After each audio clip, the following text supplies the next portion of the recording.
on Twitter.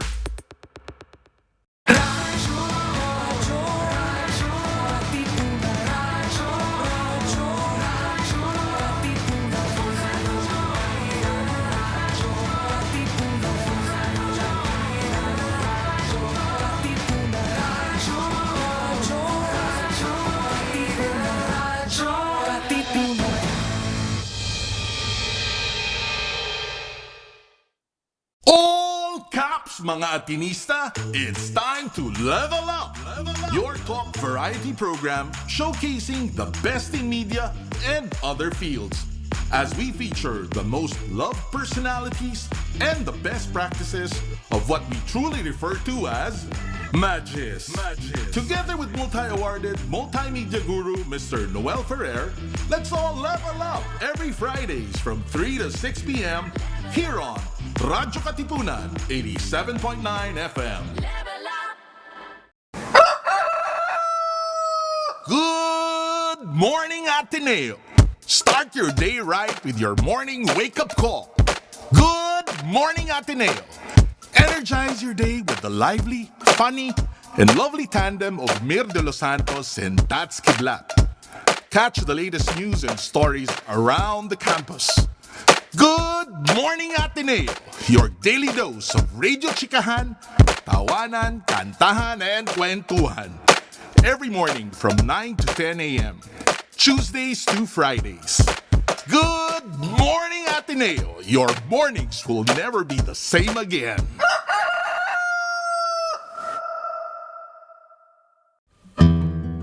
Join Cardinal Luis Antonio Tagle as he delivers to us the preachings of the Sunday's Gospel that's awe-inspiring, yet easy to understand and appreciate. Let us all listen to the Word of God here on The Word Exposed on Air, only on radyo-katipunan 87.9 FM. Radyo-katipunan 87.9 FM. Rejoice, refresh, renew, and reflect. Join us for an hour of music that uplifts the soul. Listen to your favorite Jesuit music ministry artists. This is JMM Radio. Get your day's dose of inspirational music. Tune in to JMM Radio every Wednesday from 1 to 2 p.m. Only here on radyo-katipunan 87.9 FM. Tara na't simulan ng inyong umaga sa mga magagandang refleksyon tungkol sa ating buhay at pananampalataya. Kasama sina Cardinal Luis Antonio Tagle ng Manila, Father J. Boy Gonzales at Father Nono Alfonso ng Kapisanan ni Jesus, Father Cali Llamado ng Manila Cathedral, at Binibining Risa Singson Kaupeng ng Light of Jesus Community dito sa Kapit Pandasal sa Radyo Katipunan 87.9 FM. Radyo Katipunan. News, insights, inspiration. Radyo Katipunan. Down from the hill and down to the world. Radyo Katipunan. The voice of the Blue Eagle.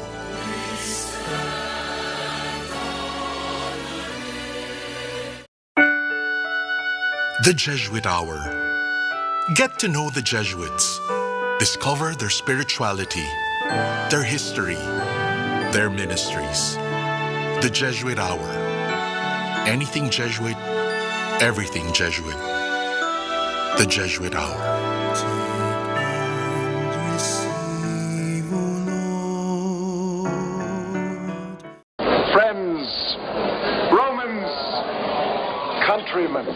Lend me your ear. Do you long for a good spiritual read? Or for literature that not only feeds the mind, but nourishes the soul as well? Do you want to be inspired, feel positive and hopeful about life? Then read The Windhover, the official magazine of the Jesuits in the Philippines. Written by Jesuits and their lay partners, The Wind Hover features real stories about the Jesuits and their various ministries. Be inspired.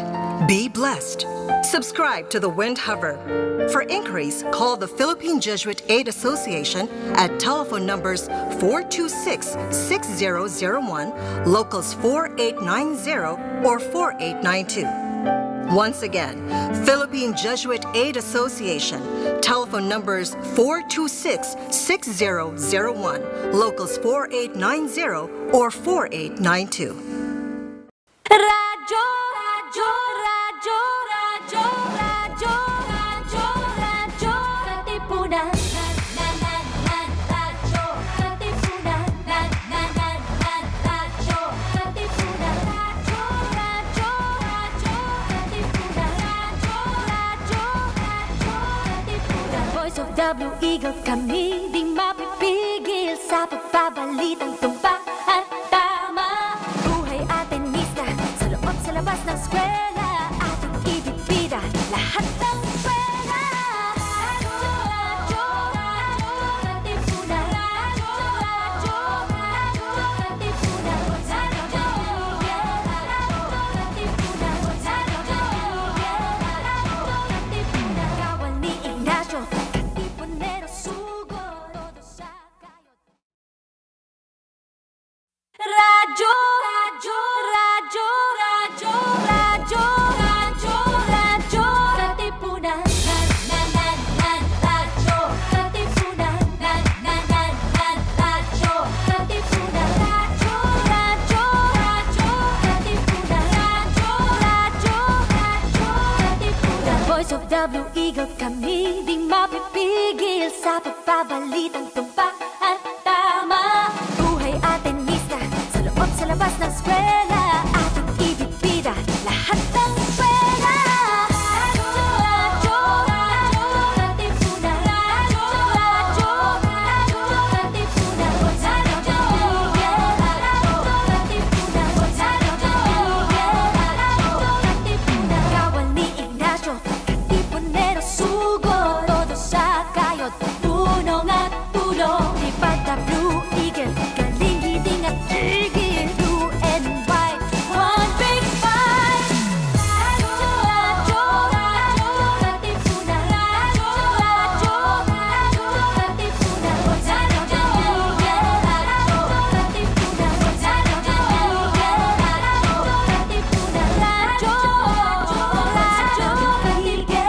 Radyo, katipunan.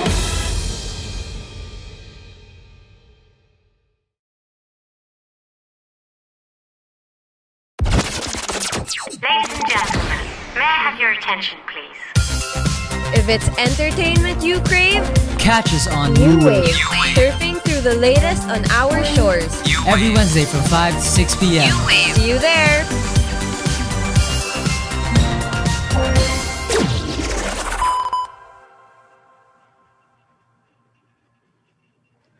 Hello everyone! Good afternoon! It's your midweek gang who's always ready to hang, coming at you live through radyo-katipunan 87.9 FM via Zoom. I'm Max. And I'm Austin. And this is New Wave. So it's finally summer, Ateneans. I know it may not feel this way because of the gloomy weather. Regardless, we hope to brighten up your day with the amazing lineup we have planned.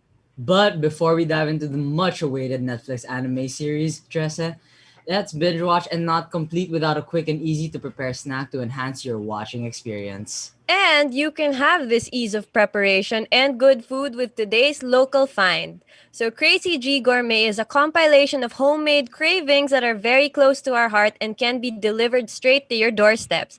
Their menu consists of spreads that I find myself craving for when I want a quick snack. So please welcome the family behind Crazy G Gourmet, Mr. Andrew Guevara and Mrs. Chrissy Guevara. You can turn on your cameras and unmute. Hi! Hello!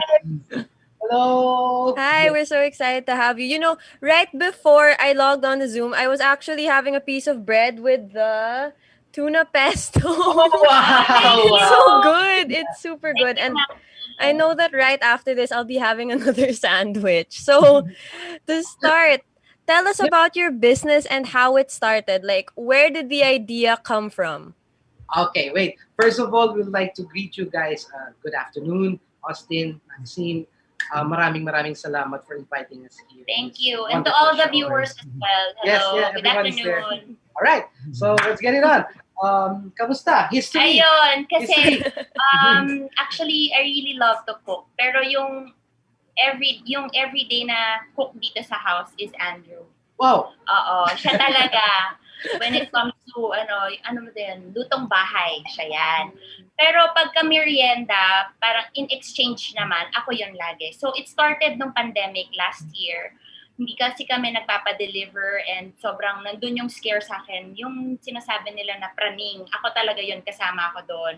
So, pagka merienda, ako nga yung nagluluto and then ang madalas namin niluluto before is pizza, homemade pizza, tapos ano pa, Drew? Fish balls. Fish balls. Yeah, the normal peanut butter sandwich. Ano pa ba yung madalas?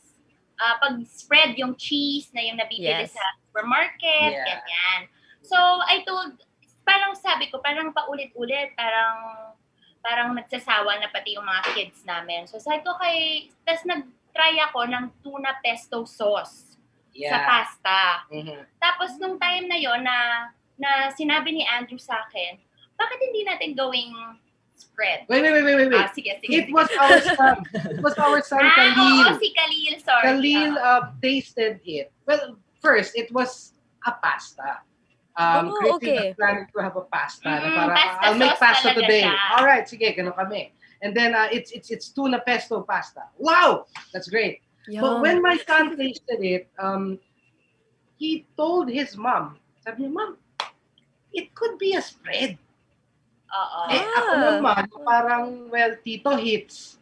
And was like, oo nga, no? Tsaka mas madali. Kasi we don't have to cook the pasta pa. And then, we started it. Khalil and me, na kaming dalawa, pag afternoons, yun na yung namin, yun na yung aming merienda.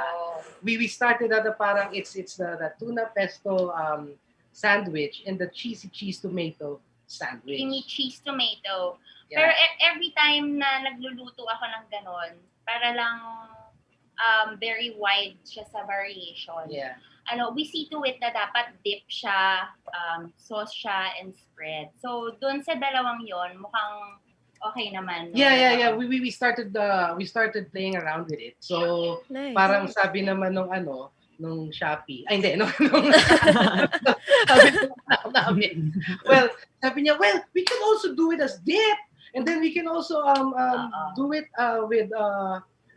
with celery sticks and ganyan. Parang ganyan. So, parang, nga, no? Sabi namin, sige, let's try to market it. So yan na. We started, Chrissy started doing the tuna pesto spread and the creamy cheese tomato rin. And then we send it out to friends and then ask them for the comments. And then yun na yun. That's the time na Crazy G was born. Pero, well, to add, syempre siguro nahihiya lang si Chrissy to tell you guys. But it was really a dream. It started all with a dream. Na parang sabi niya, Drew, alam mo, one day, sana kung meron man tayong may iwan na legacy sa kids, maybe it's your gift of music, me,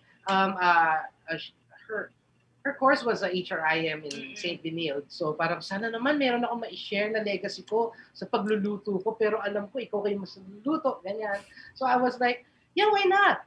And then that's the time na, yun na yun eh. Yun ang sagot siguro na parang, if there's one good thing about the pandemic, was parang, yung dream ni Chrissy was parang, this is the time for it. So we discovered this product na pwede siyang spread, pwede siyang dip, pwede rin siyang sauce. Yeah.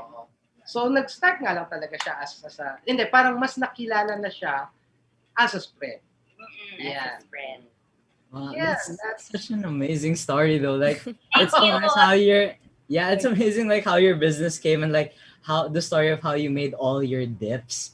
And I was wondering though, on your menu, like what can we expect from your menu aside from what you just said about how you made this the tuna pesto dip?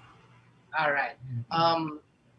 For now, if you guys could just check our Facebook, which is Crazy G Gourmet, right? For everyone also who's watching. We just posted it yesterday. Since Maxine, Austin, thanks talaga. And then it was an added boost for us. Na parang we stopped for a while. We really had to plan things. And then we There are wanted also kasi comments na parang naliliitan sila sa jar. Yeah, little comments and suggestions. So parang okay, so let's brainstorm and then let's plan things out. So yeah, so ngayon it's still the creamy cheese tomato. Ooh. I have one too. There you go. I gotta get my own jar too. Other one is the tuna pesto spread. All right. Ooh. So now, thanks, guys. And now, with what I was telling a while ago, we're planning to add another baby to the family. Ooh, so can you tell us what this is already? Ikaw, ano, tingin ko. Since we have, orange color and the green dark one, we'll have a white one. So it's a chicken salad spread naman. Chicken salad spread. Yeah. Oh, you heard it here first. And then other than that, magkakaroon na rin ng, we'll have main course. Andrew. Ooh, exciting! Yeah, and again also, pasensya na kung medyo makulit si Tito, pero anong tawag dito, it was also part of the dream. Yun nga yung legacy. It's the passing on. So nung una, it's either we pass on or then we could also share some of the recipes that that were passed on to us. So like, your dad knows, Max, na parang my dad was also loves to cook. He loves to cook before. Meron kaming maliit na restaurant before. And then some of the recipes from my dad, who's called Mang Joe, maybe I will try my best to take it out na hindi namin natuloy noon. Now that he's watching there from heaven, maybe this is the time for me to continue the legacy. And hopefully, magawa ko kung paano niya ginagawa. Well, nandun na naman ako lagi sa tabi niya when he cooks. So, yun ang mga plans for Crazy G Gourmet. Pero we'll have packages also for events. We'll accept event per order for packages. Packages, no? Yeah, well, it's like for now. Kumbaga, if we go straight to the point, we're already planning for Christmas. It's a Christmas of box. course. We're planning on it na parang, so we're planning on Christmas boxes or our Christmas packages or any. Kung hindi naman Pasko. Like weddings, birthdays, souvenirs. Sayang nga lang hindi namin napaabot yung sample ng box. But still in the works kasi. But malapit naman na sigurong matapos. So we will also try to collaborate with other brands or products. All right. So that we could put it in one box. Christmas. Nice. Well, we'll definitely be looking forward to that. So before we say goodbye, please tell us your social media handles so that people can order these wonderful spreads. I'm already getting DMs saying, oh my gosh, I'm hungry and I want to try it. Oh my God, guys. O sige, sisingit ko na rin naman. Since na-ready naman ni Tita Chrissy to, here are the samples. We have nachos, and then you can do it. The classics are the merienda na si Khalil and Andrew. The pesto sandwich and the cheese. Hindi kita, Yeah. Pasta. Pwede ko ba gilid? Yan. I wish we could I'm reach getting through the hungry. screen and get it. It looks good. I'm so Send it hungry. to you guys. Yeah. But the nachos is just like you can do your own salsa also and then Sana matilt ko siya. Yan. Pasta. Yum. This was the original one in the cheesy pesto. Ay, ito pala. The tuna. Ito pala, the tuna. Yan. Yeah. So anyways, okay. So for the social media, Crazy G Gourmet in Facebook, also in Instagram. So please follow us para you'll see the updates. Yep. Wow. Yeah, it's only 2, no? Oh, yeah. So, Wow. All right. Thank you. Thank you. Please put the links in the comment section of the Facebook feed so that viewers can see it until later. Thank you so much. Yes, thanks. Maxine. Thank you, Austin. Maxine. Yeah, I'm looking so forward to your spreads too. Thank you so much for Bye. coming. Spread the love, guys. Thank you so much. yeah. Bye. Thank you. Thanks. Bye-bye. All right, that made me hungry. Yeah, But I know now she- is the moment we've all been waiting for. So, Trese is a Filipino comic that will be adapted into what's considered a Netflix anime that has been 10 years in the making. So, before we finally see it at the end of the week, to talk about this journey today is one of Trese's scriptwriters and producers, Miss Tanya Yuson. On a very personal note, when I was a kid, she brought me around the Disney lot. Like, I got to see the animation studios, the iconic ones where the dwarves are lifting the roof up, and many other parts of the lot. And that was such a core memory for me. Like, to this day, I still look at it very, very fondly. So without further ado, Miss Tanya Yuson. Hi Tita guys. Tanya. Hello. Hi. Thanks so much, you guys, Austin and Maxine, for having me on your show. Oh, it's great to have you. So how are you and how have you been this quarantine? Good. I mean, we've been busy, as you can see. Luckily for animation, quarantine and the pandemic hasn't really stopped our schedule. So we're releasing on a platform that, everybody started watching when, at least the ones who hadn't watched we're starting to watch it when everyone had to quarantine themselves at home. So luckily, we also launched Trese on midnight of July 11th, this Friday. So excited for that. So for our audience, as a producer, what is your role in the TV production? So in TV, basically the one that kind of handles everything soup to nuts, they're called executive producers. So I found the comic like in 2009, and you're going to have Budjette and Kajo also talk to you about that. But I read the comic, I think I was home from working in LA for like a Christmas, and I picked it up. And I read it and I thought, okay, this story really is so special that it should be adapted to the screen, either like a series or a film. So I brought it to my producing partner, Shanti Harmine, and both of us, we worked with Budjette and Kajo to try to set it up somewhere, whether it was going to be, a studio abroad or find out if there were partners in the Philippines to work on it. And eventually, 10 years later, it ended up at Netflix Anime. Wow. But if you knowing that you had a good story on your hands and you were working with Sir Budjette and Sir Kajo, how did you guys manage to pitch it to Netflix, or how did that end up happening?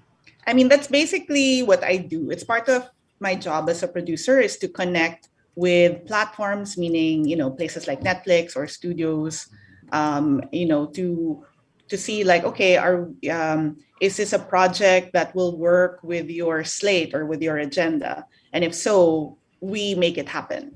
So that's the simplest terms I can put in terms of like, what a producer does. And it's beginning to end, like from the idea all the way up until, working on it and then post, and then, marketing pretty much runs with it, but you also want to be around as like the resource person because you know the material well. So to pitch to Netflix, it's because like that's part of my line of work is connecting with, platforms and buyers with the projects that I have. All right. So we read and were told that Trese, the journey to Trese, was one that took about 10 years. So is this true? Yeah, like I said, I read the comic in like 2009. So, Right. cut to 2021, it took a while. And I think we really started production around 2019. So Jay Oliva, who's the director, and he directed, I don't know, do you watch like Young Justice or Batman, like all of that stuff, right? So Jay directed that. And Netflix brought him on board. And Jay is Filipino-American. He grew up mostly in the US. So that was around 2018 when they announced, Netflix also announced in Singapore that they were going to make Trese. And by December, Jay was on a plane flying to Manila because we did a story summit, meaning we had the writers convene, and the writers are from the Philippines also. I'm one of the writers as well. And then Jay and his art director, Jojo Aguilar, the art director in animation is the one who designs the look. So all of that you see behind me, like Jojo designed the overall look. So they flew to Manila, and because they'd grown up in the States, I wanted to make sure that they had a really good idea of not just the look of Manila, but the feel, the very visceral sounds, smells even, but at the same time, show them parts of the culture that aren't really like what tourists might see. So part of that was on the first day they arrived, I said, are you tired or can you go around? They said, okay, we can go around. So I was like, okay, we're going to ride the MRT, like all 13 stations beginning to end. And they're like, sure. I'm like, you don't know what you're in for. But anyway, they said yes. How was the experience? Actually, we went lunchtime. So it was crazy, but it wasn't like rush hour crazy. And like, luckily the train didn't break down. So we were good. Oh, you guys didn't get the full experience then. Right. But if you've seen the trailer, you know what happens in the trailer. And I was like, because I showed them, and I have had friends who, have been on the broken down trains where they got off and they had to walk all the way back. And one of the questions like, so did they make an announcement or anything? I was like, no, they don't make an announcement. You just get off the train and then you walk to the station. That's a side of the filmmaking that we don't usually see. Right. Yeah. There's like so many stories, and for animation as well, even though, it's drawn, but they have to get the inspiration from somewhere.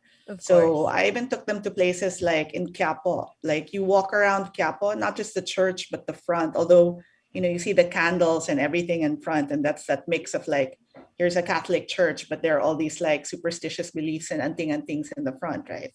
And the back places where the mosque is or where the old houses are in Quiapo, they would have never seen that if they just came to, and it wasn't even probably their parents who were visiting relatives. Like it was something very new for them. And so they're like, oh, we didn't even know this existed. So I think that adds like a layer of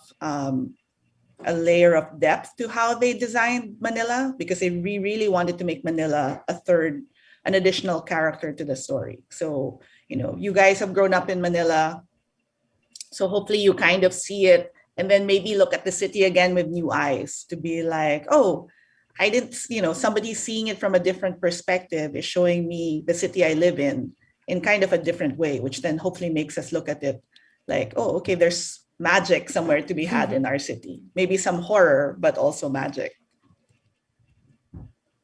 Oh yeah, definitely. And also it's really cool that when I saw the trailer, like it really has that Manila vibe. Right. But I was wondering did the artist really look at, okay, we really want to draw, let's say, SMX or maybe Robinsons, like we want to get it. Were there a lot of, will audience see a lot of those like, oh, I really do, I've been there and it's so like alike in like all the aspects? Try to freeze frame the trailer and see what you can recognize. I think that's my best. You'll understand kind of the extent of what they did for the series, basically. So, but it's still, it's a version of the city, but it's still recognizable. All right. So apart from the immersiveness that the animation is going to give us, also we have to move on to the story. So moving on to your role as a screenwriter as well, let's talk about adapting the comic. So we know that we can't always have the screen adaptations be identical to the original text, but there are the key things to keep. So how do you choose what's important to keep into the show? That's a really good question. And it's also something I talked to Budjette and Kajot about from the beginning, because as they're creators of the comic book, it's hard. It's your creation. That's, for some people it's like their child, right? But they really understood, and to their credit, they understood that the adaptation process, it will morph, like the work morphs because it has to fit another medium. Whereas panels tell the story one way, but when you have characters walking and talking, it's going to be different. But for all of us working on it, myself, my producing partner Shanti, and Jay, and the whole team behind it, we were all fans of the book. Like we had them read all the books first. So they understood kind of where it was coming from. They totally got it.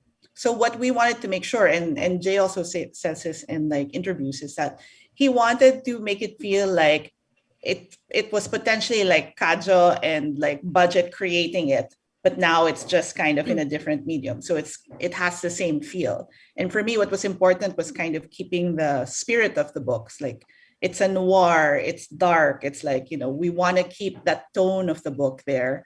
And that it's quintessentially Filipino in terms of the details, in terms of like, and this like translates to kind of like how the crimes are done, how the solving is played out, to the details of the characters. So there's a lot of moving pieces, but at the same time, you really need to serve. And this is the first thing, is you really need to serve the story. Like it has to be a good story. Like all of that's just dressing. But if you're not invested in Alexandra Trese and her journey, then you're kind of going to lose interest, even though it looks really pretty. So that's first and foremost. So then it was picking from the books, which were the stories that were, that could serve that arc of Alexandra Trese, and how do you kind of knit that together to make one story arc for the 6 episodes that we have.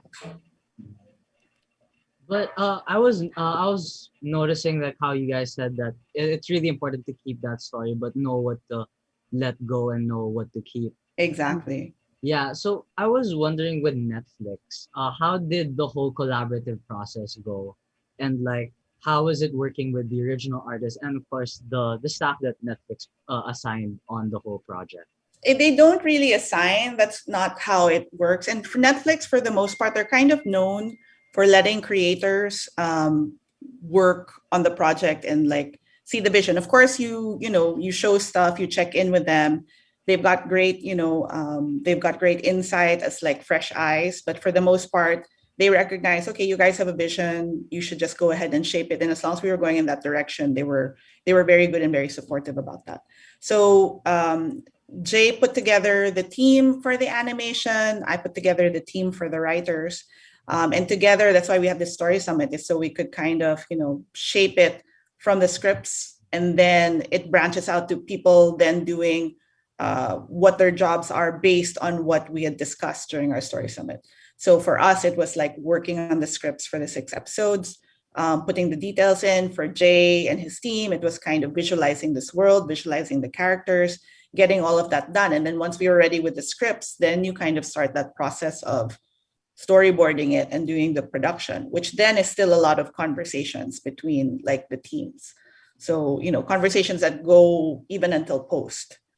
So, you're kind of, and for me as the executive producer, I'm there beginning to end as well. So, to the shorter version of your question is like Netflix was there and very supportive, but they basically let us run with it. And then working with the team was actually one of the best parts of this whole experience, because everyone that read the books, then read the scripts, and worked on the project, a lot of them were Filipinos. So you had Filipinos who grew up in the Philippines. You had Filipinos who grew up in the US or in Canada. And I'm talking every level, even like from the voice actors to the engineers to like, who else? Marketing, even for Netflix. Like everybody, I kid you not, they brought their A game. We were looking at working with the best of the best, and it's so amazing to see Filipinos in so many different fields who were so good at what they did, even, whether they grew up in Manila or not. And I said, this is really how it's a global Filipino story. Like the story in itself will reach a global audience, but the way this production is really like, this is Filipinos on the global level. So that was really one of the most special parts of this project.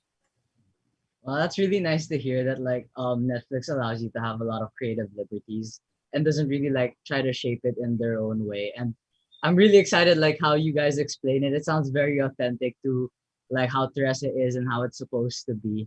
So as someone who's really excited to watch on June 11, should I binge it or should I watch it spread out?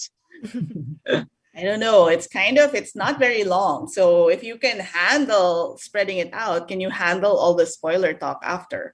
That's the That's question. true. Because there's gonna be spoiler talk.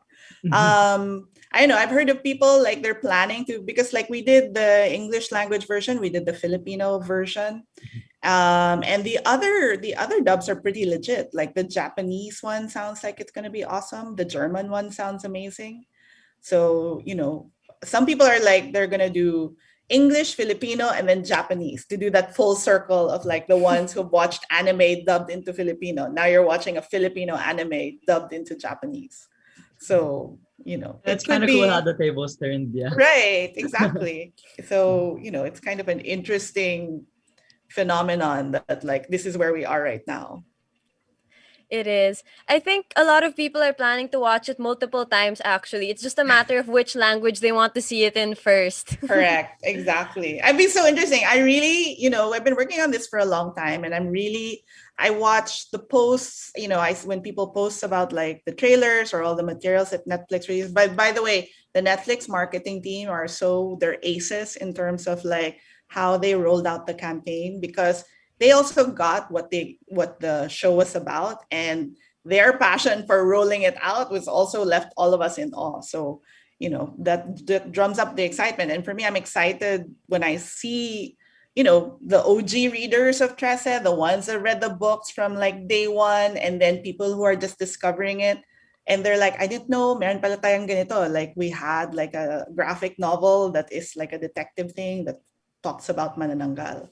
So, and then it's going to be, okay, what are they going to think when it comes out? That one, I'm just like, I hope they like it. So exciting. And you mentioning like how everyone brought their A game to this, the Netflix campaigns. You guys really brought it to the real world, and I found that so cool. Right? It was so cool. That was all Netflix's marketing idea and their Manila counterparts. It was just like the rollout of that was even beyond what we had dreamt, or could even think about.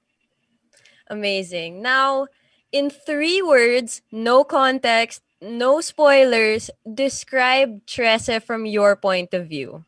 Oh my God. That's so hard. 3 words.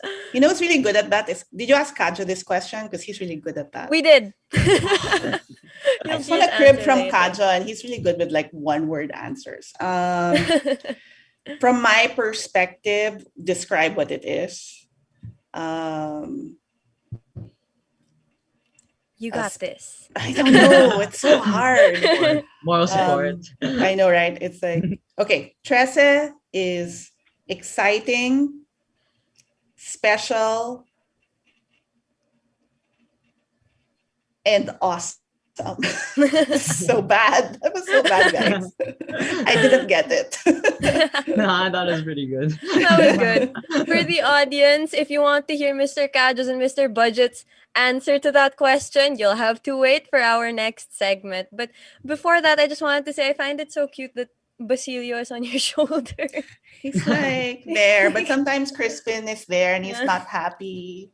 So it depends on your mood. So like correct. I have an octopus doing that for me over here. And right now it's happy. I flip it over when yeah, right? This is like a mood. Super.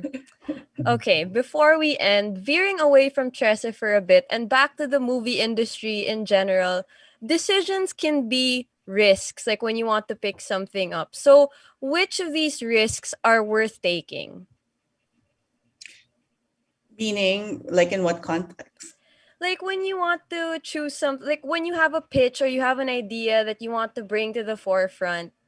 Some people, like a lot of movie makers say that when you do this, you take risks because you don't know how the ideas will be received. So how do you know when that risk is worth taking? I think you always have to look at the big picture. I tell this also to young filmmakers, is because you can't really, and it hasn't been like this for a long, long time, even like back in the day. For the filmmakers who want to say, okay, I'm just an artist. I just want to tell this story without I don't care if I have an audience. I don't care if people want to see it. Like, that's fine, because now we've got iPhones and now we've got technology where you could be a one-person like band in terms of creating that kind of content. I think you kind of have to ask yourself, how do I see the work I want to do in the world? Do I want to connect with an audience? Do I not want to do that? And then that kind of informs like the path you take in terms of the projects you choose or how you create your projects. I guess, are you both comm majors? I am.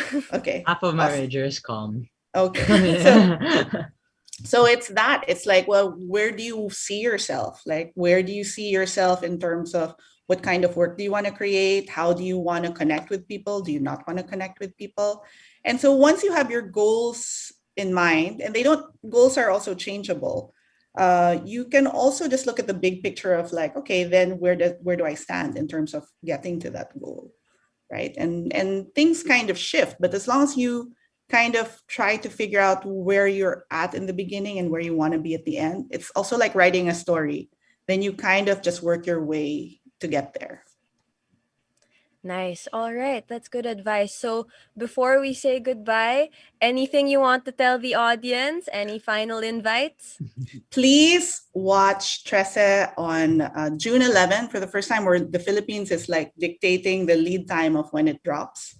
It'll be at midnight on June 11. We actually have a countdown sort of event 13 minutes before midnight. So at 11:47 on the 10th, where you'll get to see the whole song of Paagi and then kind of do a nice lead up countdown to when we release the series on June 11. And I hope you guys watch and enjoy. It's a little gory, so maybe not for the young kids, but I think everyone else should have a good time.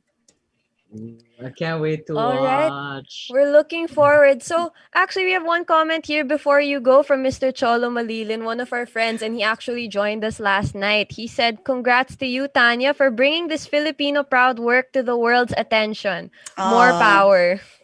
Thanks, Cholo. Thanks, Gladys. If Gladys is next to you. Yeah, and thank you, Miss Tanya Yuson, for joining us today. We enjoyed hearing your stories and learned a lot from your insights and from sharing your side of making Trese. Thanks so much, you guys. Of course. Congratulations, and we're very excited to see the show on June 11. Guys, be sure to check it out, and please stay a little while longer for our next episode. Yes, because before magical creatures were running around Manila and onto our screens, Trese began as a comic book, as we said earlier, written during several lunch breaks. So last night, we were joined by Toycon's Cholo Malilin as we got the chance to speak to the creators of the comics and find out how building its world and crafting that comic was like. We're excited to share with you how it was conceptualized and written. So on the Zoom screen now will be our chat with Trese's creators, writer Mr. Budjette and artist Mr. Cadjo Baldissimo.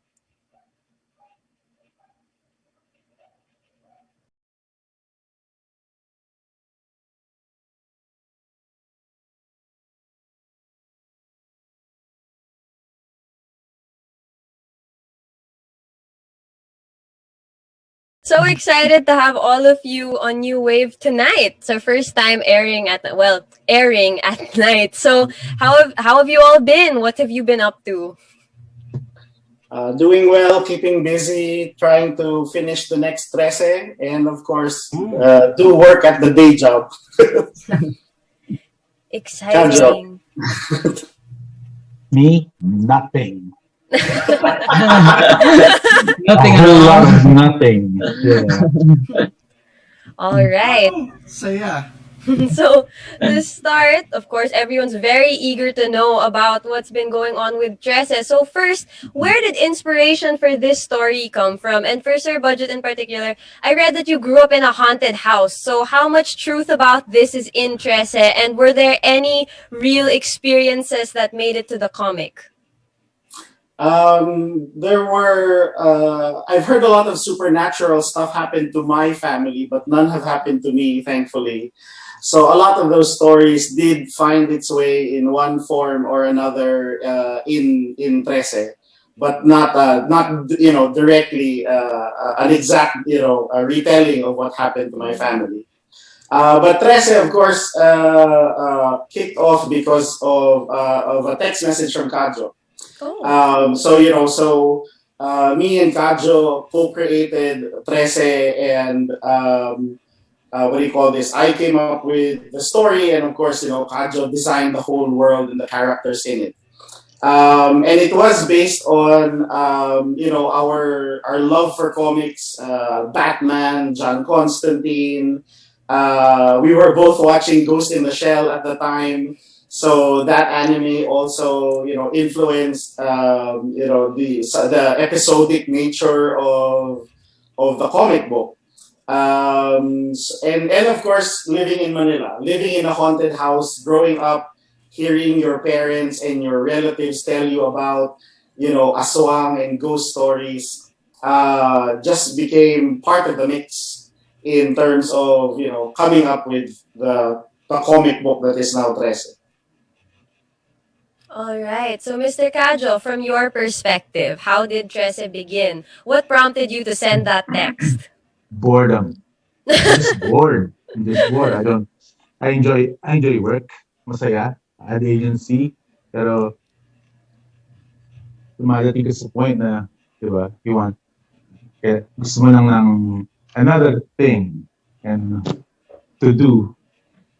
And that other thing is normally comics. So, wala na akong isip na iba. Pero, so, gusto ko lang gumawa ng comics kapag hindi fulfilling yung trabaho. So, doon nag-start in si Budjette and comics. Doon. And then, yeah. And we just kept on going. Nice. Wow.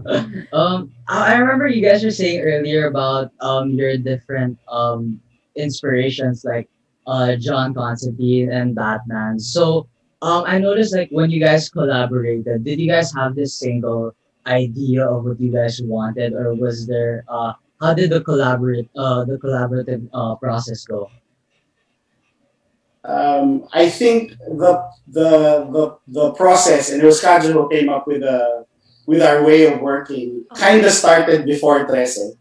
There was a story that Kajo drew a couple of years before Trese, and he sent me the pages. He drew 20 pages din ba yun, Kajo?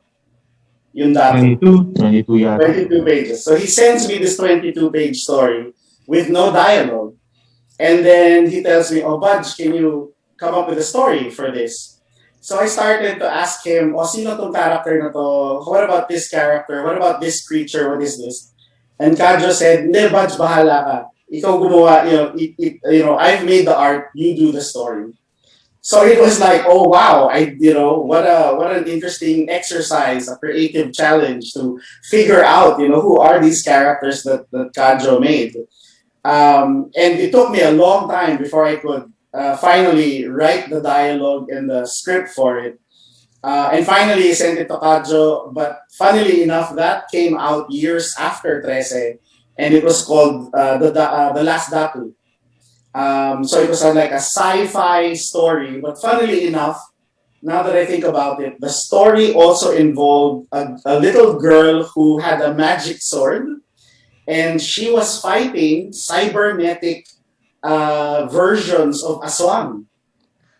So I don't know if that story from Kajo somehow later, influenced what came out in Trese. But yeah, our working style is that, especially in the first year of Trese, Kajo entrusted me with the story, so I came up with the script, and I entrusted him with the artwork. So everything that's designed as far as the world is concerned is all coming from Kajo, and it just works out that well. When we were creating the universe. Nice. So there was good chemistry between the two of you. Yeah.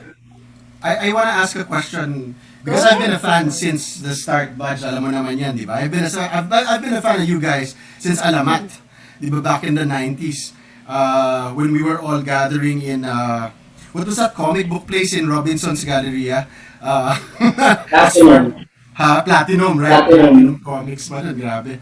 Di ba? Dun parang, di ba, from Alamat, Visprit, so you, and I think I actually have a copy of that very first Ashcan where I have it somewhere in my stash. Hinahanap ko kanina, hindi ko talaga mahanap eh.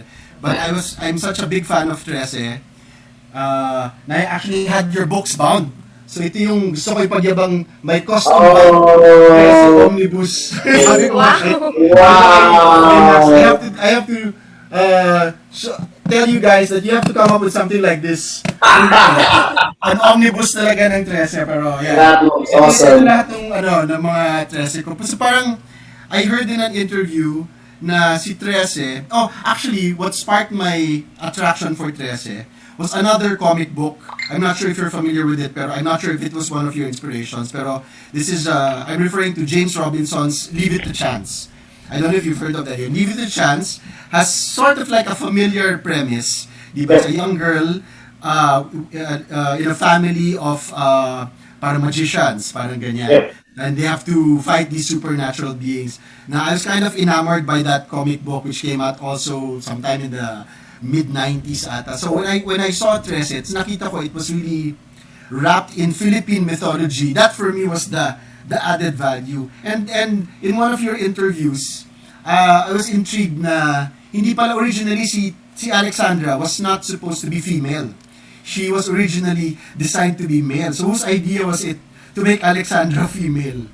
Parang ganyan. Yeah, Leave It to Chance, I think, was an influence, you know. I mean, I was a fan of James Robinson at the time, after he did Starman. And yeah, I mean, if you look at the parallels of it, Leave It to Chance was like what Nancy Drew meets Scooby-Doo meets, supernatural stuff. And I guess the difference was that in Leave It to Chance, Chance, her father is still alive, right? And she's trying to do better than her father, because her father is the well-known supernatural investigator, right? So yeah, there are a lot of parallels there. So I think that must have been one of the characters that was in the back of my head. Nice. And maybe that's one of the reasons why it clicked. And as we've talked about before, the original draft of Trese was that he was tough guy Anton Trese. And that was the first script that I sent to Kadjo. And then Kadjo sent me a sketch and a one page of Anton Trese beating up an aswang. And then when I saw that page, there was just something that clicked in my head that made me think, why, we've seen so many tough guys. What have we not seen before? And that was just that simple thought of, then I asked Kadjo, and I said, what if we make Trese a woman? And Kadjo just quickly replied, that would make her so badass as a character. And in the same day, Kadjo sends me, the sketch of Alexander Trese. And that's the same character design that we've kept ever since. Wow, I was actually going to say, I think Trese as a strong female lead was written in a time where we didn't have as many, especially in the Philippines. And then to see her now, like, she really came at the right time, and I'm very excited to see her coming to life because, like, we love strong, independent young women. So I'm very excited for this. Now, Mr. Kadjo, how was it like designing Alexandra Trese's look?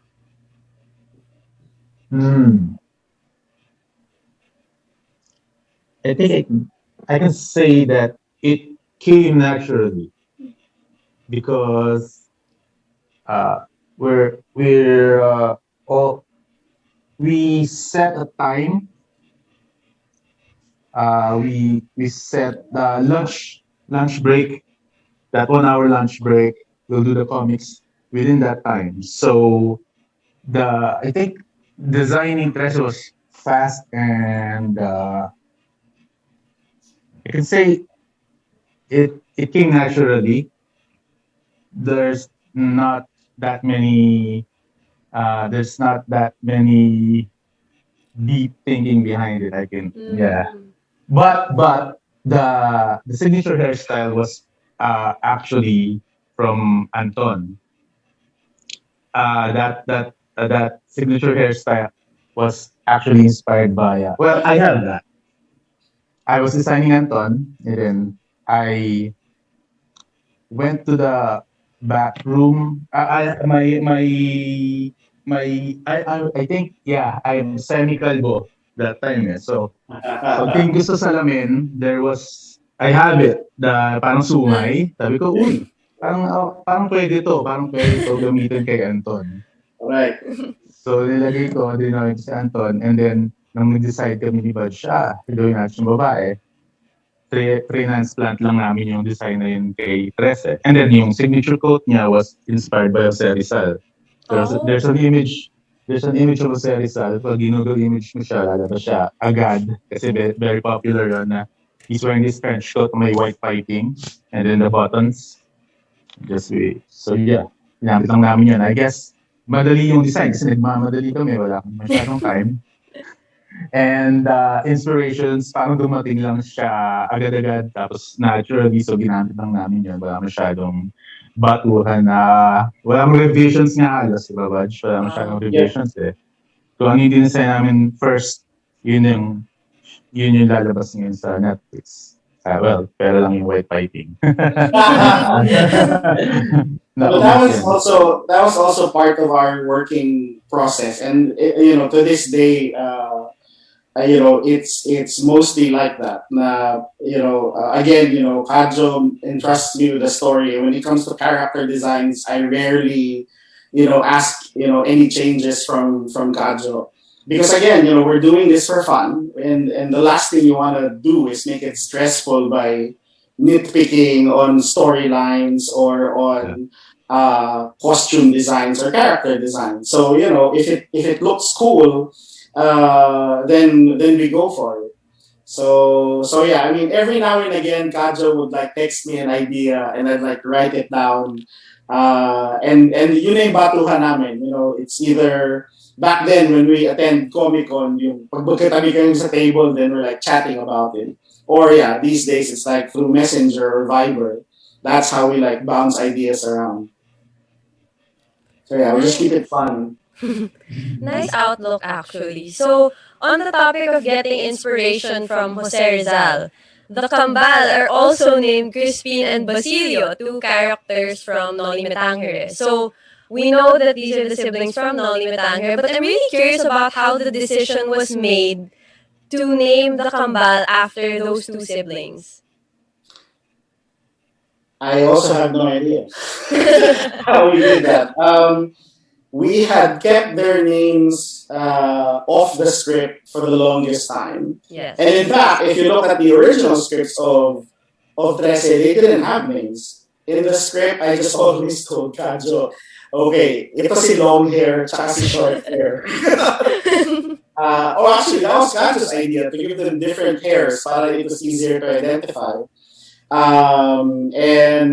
Whenever they would get the masks on, then they became gloomy and happy in the script. So, and as you might have noticed, Trese never calls them by name. She would just call them boys. Come on, boys. Or, she would call them, the Kambal is over there. And it was something I heard a lot from my mom, because she did have cousins that were twins.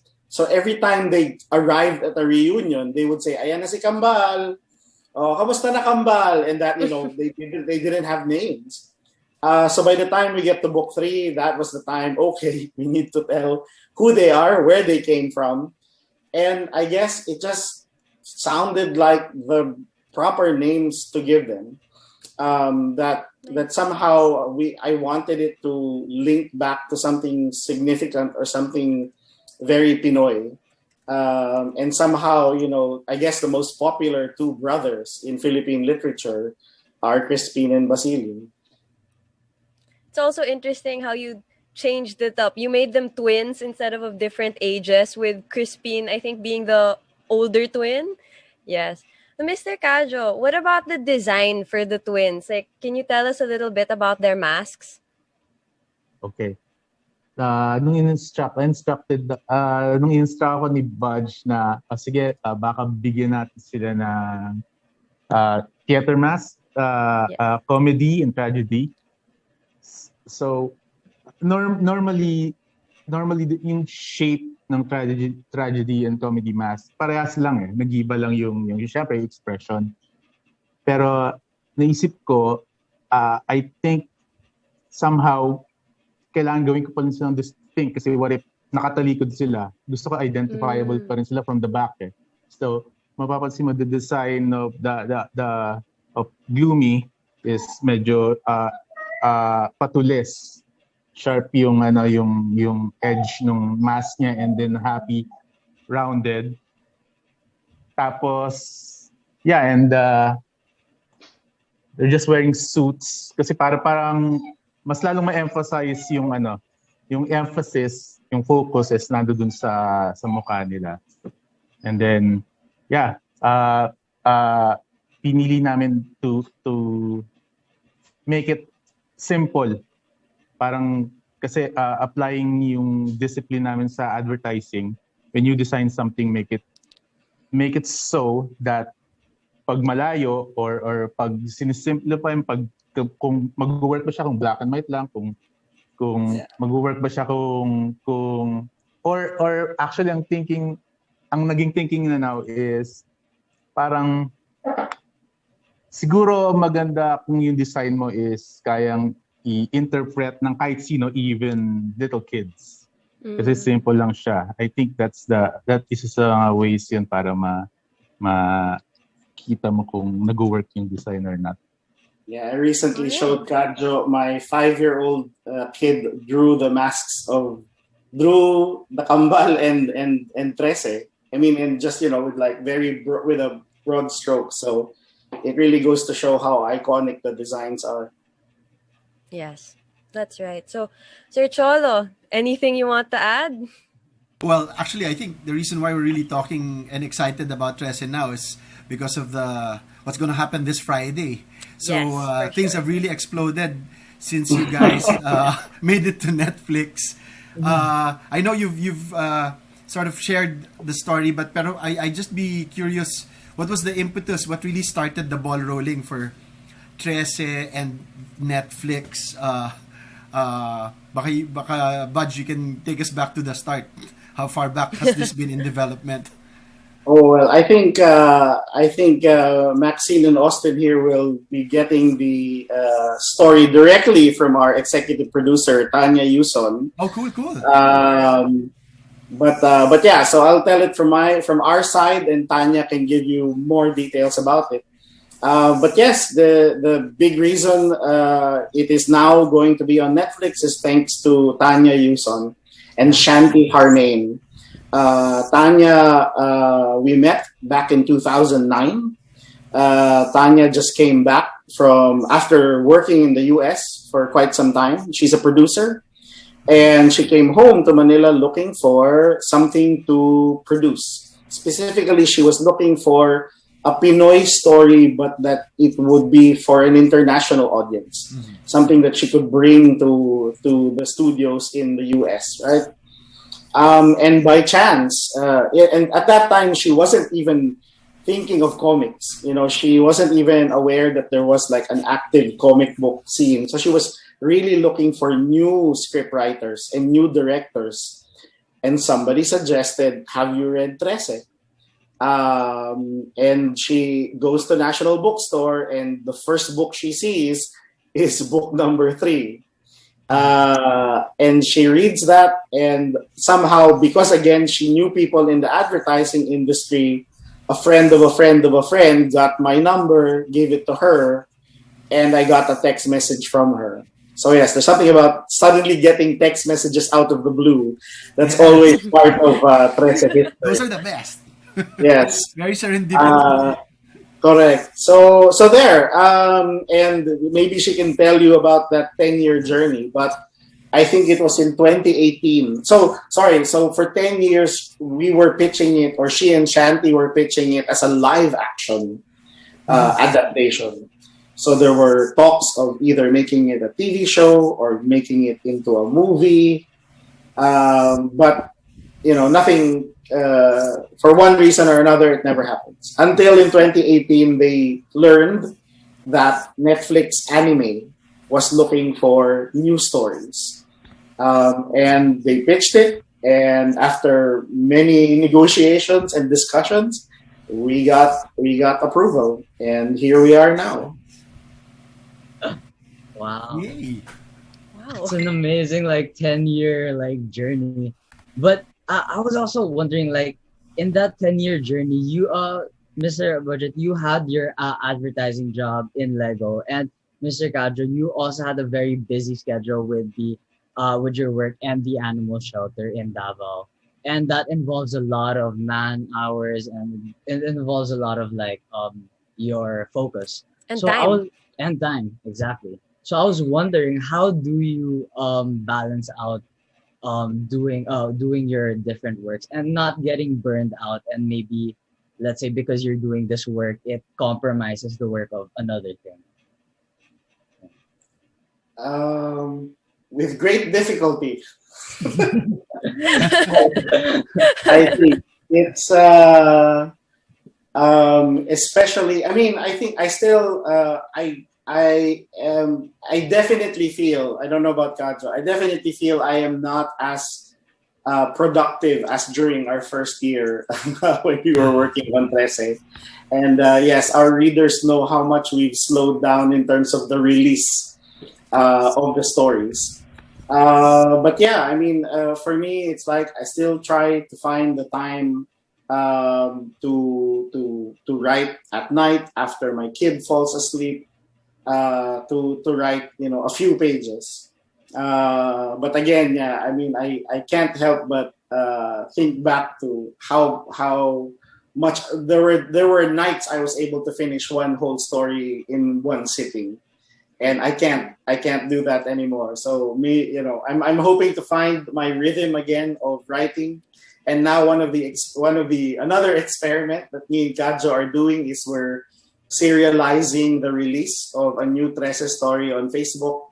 So that's also another way where Kadjo is getting us to come up with new pages at least on a weekly basis. Yes. You'd actually be amazed because these guys have the best jobs in the world. For those of you who don't know, Budjette works for Lego in Billund, Denmark. So he as a creative director. So you can just imagine how that sort of job can really occupy you. And he still remains to be creative. And Kadjo is pretty much the same. Both having worked in advertising, they're used to the grind. But I'm just amazed at how much creative output they can still have, no. So I'm just so proud of my friends here. So yun, given that, and it seems this is going to be some sort of a roller coaster ride, meaning we are actually on our way up, and you're actually bringing the entire Philippines with you, Budjette and Kadjo, because of your creation. People are slowly paying more attention after several years of guest spotting on Supernatural, with the aswangs on the Supernatural show. Now we have a whole new anime just for ourselves, and a lot of attention. I've seen the reaction videos of the international crowd to the Trese anime, and it's all been positive, at least the ones that I've seen. So it's really generating a lot of hype. What for you? Well, ito is a question. What is the best way to enjoy this series? I mean, you've probably seen it, and some people are asking, do we binge watch it, all episodes at one sitting, or do we take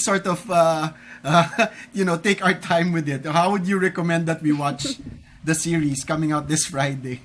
Here's the deal, Cholo. We haven't seen it. Oh, really? Oh. Yeah. We're gonna see it at the same time you guys will see it. Okay. Akala ko may advanced screening na kayo, ha? Who's that? So it's going to be a common experience for all of us, I guess. So how do you plan to watch it, Budjette? Are you going to watch it all in one sitting? Well, probably, yeah. Well, Neither katito. Watching it in English. I don't know if I will, watch it in English, then watch the Filipino version. But the Japanese version also looks fantastic. Yeah. So yeah, maybe every weekend, ibang language. How much creative input did they actually get from you for the anime? Did you have a say in who would the who would the voice actors be and stuff like that? How much did they actually take from you? No, it was, and maybe Kadjo can talk about his time with Jay and the team. But the moment production started with Jay Oliva and with Tanya Yuson, they were, we entrusted it to them, and they started to produce it without any supervision from us or without any input from us. But before they started writing, I got on a call with them, and it was really more about asking me questions about the characters, about the world. And then after I gave those, after I answered their questions, they went straight into writing and producing it. And the next time we saw it was already what we're seeing now. But Kadjo got to spend a day with them. Yeah, one day. Yeah. One day, nilipad nila ako from Davao. Lipad ako sa Makati to meet up with... Oh, sorry. Dog. To meet up with Direct J and si Jojo, yung art director niya, and the team. Tapos, mostly kami yung nagmi-meeting ni Jojo. Siguro, well, tinatanong niya kung ano yung design process, ganyan, ano yung limitations ng ganito. Paano lumalabas yung mask, yung suot ba nila, yung mga ganong questions. I think, tinitingnan lang nila kung ano kung paano nila ipupush yung visually, yung designs sa Trese, kung ano yung pwede nilang pag-eksperimentohan, yung mga ganun. So, after nung one day na yon, wala na. Wala. Yung the first image na nakita ko from the animation is kung ano yung ni-reveal nila sa public. Wow. Yeah, yung those two images. And then, the trailers, and then kung ano yung nakita ng public, and then nag-send sila ng link para mapanood na namin yung episodes, pero I refused kasi parang gusto ko i-prolong yung excitement tsaka yung anticipation. So if they're using the story arc from the books, they are. Okay. I've read the one thing that I do know is based on the scripts. And so they shared the scripts with me. But even then, I had to go to Tanya's office or her house and read the scripts in front of her. And after reading it, I had to give it back to her. So that's how strict Netflix is. They couldn't even email me the scripts. Wow. But there, and it was I can, if you've read the books, then you will be able to spot, certain stories. But I think they've done a great job in, how do you translate, the first 13 cases into a 6-episode, show. So I think that was also that's an art in itself. How do you weave that kind of storyline?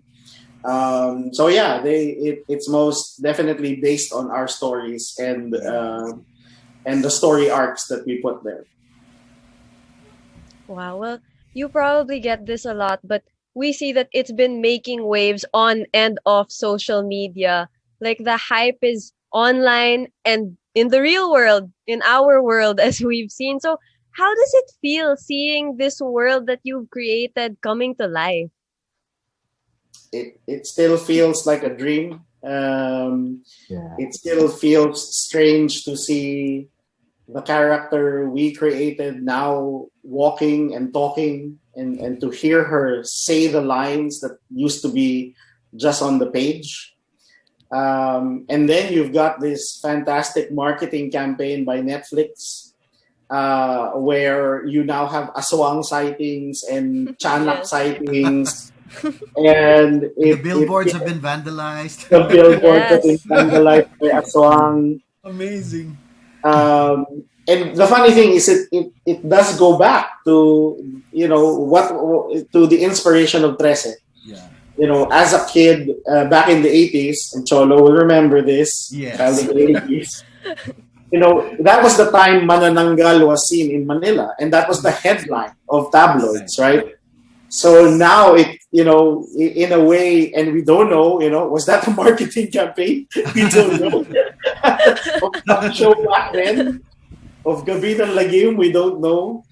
Pero yun, parang it's just interesting to feel it na yung those scary headlines that we saw are now being replicated as part of a way to promote the Trese show. Adjo, how are you feeling today? Very weird. Parang ano pa rin siya, it doesn't feel real. Parang na-imagine ko, parang you used to imagine that kapag nangyari, when you have a dream and it came true, parang it's the happiest thing in the world. And I'm happy, but it's more weird than happy. Very interesting. I can't explain it. It's weird. It doesn't seem real at all. I'm sure.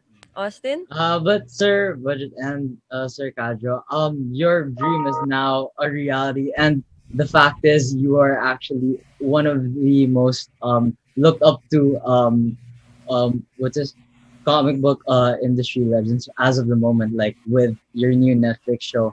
So I was wondering what advice can you give to all your fans and aspiring comic book writers who look up to you now and see, oh wow, like I can even have like a Netflix series of me, of my series, yeah.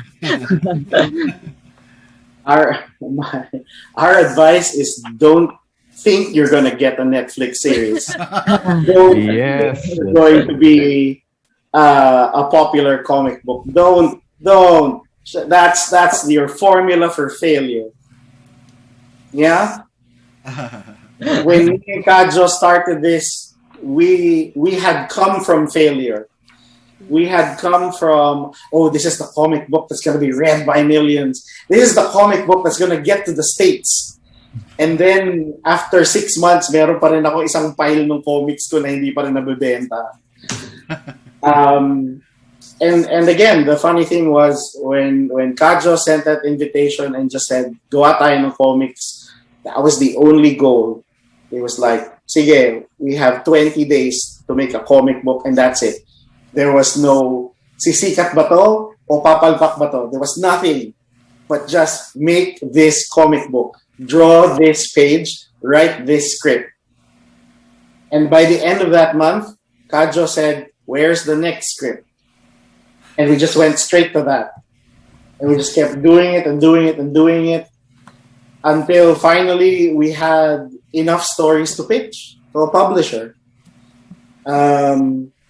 It's a horrible plan. It's not the best business plan in the world, but it made us happy. We found a way to, as Kadjo said, either it was a relief from boredom or it was a relief from the stress of working in an ad agency. And I think that's it. If you focus on the work and you do the work because you love it, then when you're done, when you are finally done with your story, then here's your next step. The next part of the work is get it into the hands of as many people as possible. Right? Nice. And take a look at guys like Tarantadong Calvo. He started drawing on Facebook and posting his stuff on Facebook and Instagram for free. Right? But now it's a published book.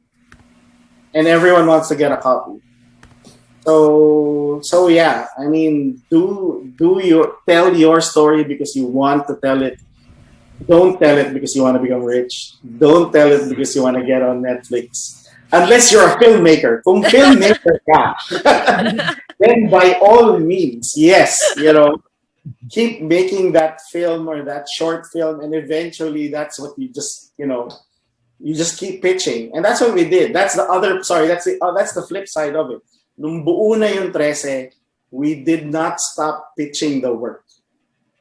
right? We pitched it to local publishers, we pitched it to foreign publishers, but we only did it nung tapos na yung work, right? It wasn't like, catch, gawa tayong storya dahil bibilin to ng image. That wasn't the goal, right? It was, let's make this because we want to have fun doing this. And now we're here. Nice.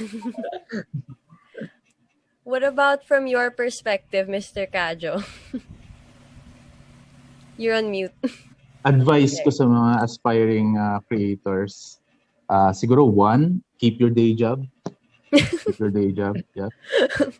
Because this hobby will not feed you. And then, siguro, number two, try to learn how to sleep less. Yes, because sometimes after ng day job mo, 8 hours, 10 hours, meron ka na natitirang 2 hours. Or kung gusto mo matulog mahaba, baka meron kang 1 hour na lang. Minsan, kulang yun para magawa mo yung gusto mo, para yung for the passion project. So, siguro spend another 3 hours sa passion project mo. It leaves you 3 hours of sleep. Okay na yun, masasanay ka din. Kasi, well, at saka the thing about Trese, siguro nakikita ng mga tao, billboards, tapos Netflix, they think na parang na-reach na namin yung summit. Parang eto na, yung tok-tok ng bundok. Parang no.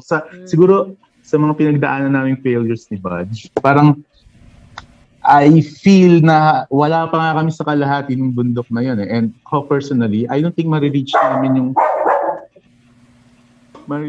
yung tok-tok na yun even if matapos namin yung 13 books. Which is, I guess, a good attitude to have kasi parang hindi ka mag-fail kung hindi ka naman nag-succeed ever. Ganon. So, tama si Budge, do it. Hindi dahil para may makuha ka other than masaya ka habang ginagawa mo yun. All right. Well, before we say goodbye, from the two of you comic creators, I just want to know, without giving anything away, describe Trese in 3 words each and invite the audience to see it. Oh, wow. Yung show? Your comic, your show, from your perspective, how would you describe it in 3 words? 3 words. Magic, Then you can go first. mythical, murder. Sige. 4 words talaga pero dadayain ko. 3 words lang. All right. Crazier. It gets crazier. It gets Trese. crazy. Yep. So Nice. watch it now. Nice. All right. Thank you for joining us tonight. Thank you, Thank sir. you. Very Oh, much. Thank you that's it. so Okay. much.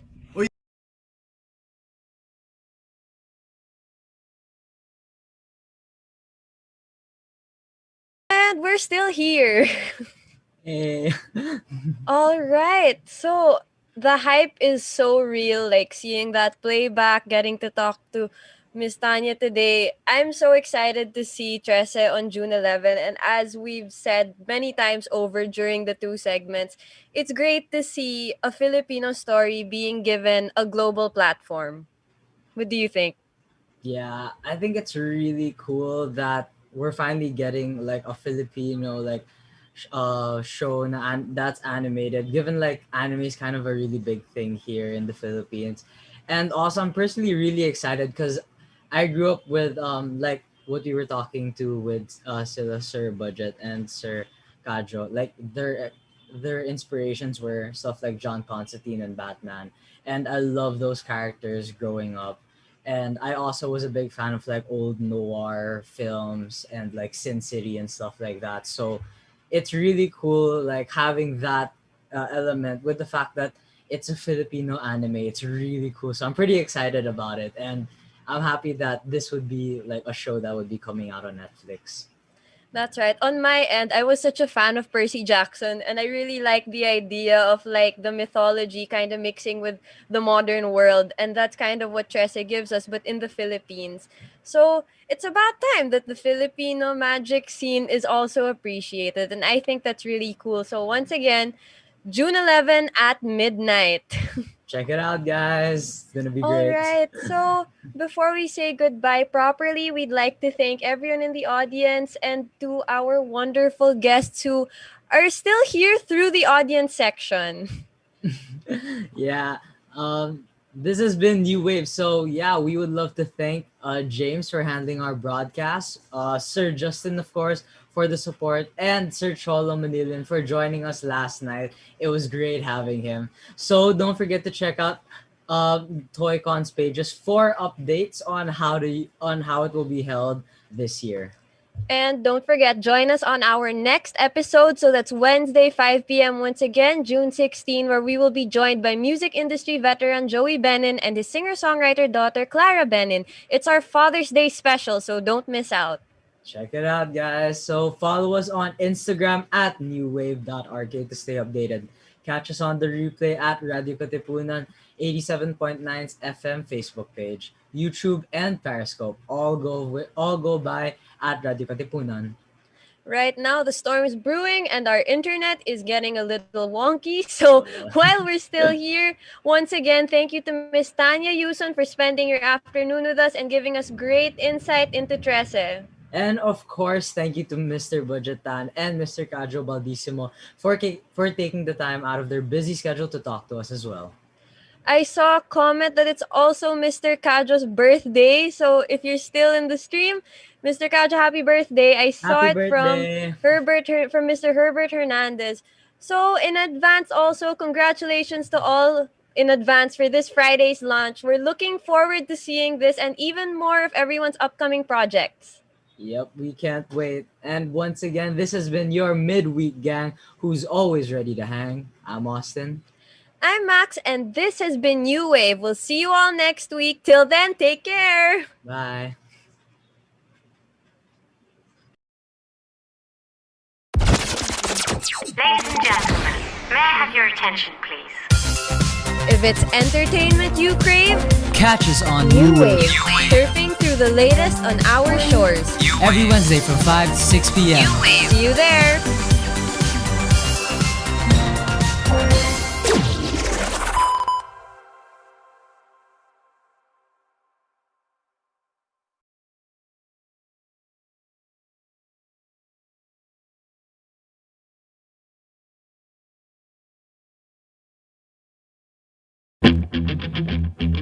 Radyo Katipunan.